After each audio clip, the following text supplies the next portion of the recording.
Kunestyon ni dating Congressman Mike Defensor ang reaksyon ng military sa paglabas ng 18 mga dating Marines hinggil sa pag-deliver nila ng mali-maletang pera sa mga politiko sa bansa. Ayon kay Defensor, kakaiba ang reaksyon ng AFP dahil sa aligasyon na may delivery ng pera sa kanila. Bakit daw kinakailangang imbestigahan ng Philippine Navy ang mga dating Marines na nagsilbing delivery boys ng pera ng bayan na suhol naman sa mga politiko?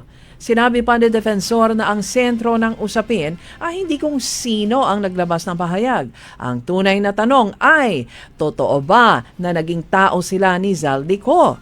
Totoo ba na may delivery ng maleta ng pera o basura?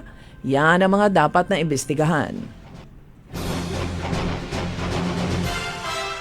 Tiniyak naman ng Armed Forces of the Philippines o AFP ang kanilang buong kooperasyon sa mga otoridad sakaling magkaroon man ng formal na investigasyon sa kontrobersyal na flood control scam kasabay ng mariing paglilinaw na hindi na bahagi ng militar ang 18 mga ex-Marines.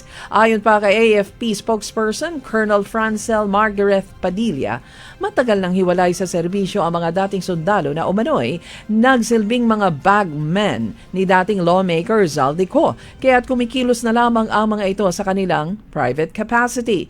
Iginit naman ng opisyal na hindi kinakatawa ng mga nasabing individual ang posisyon ng AFP.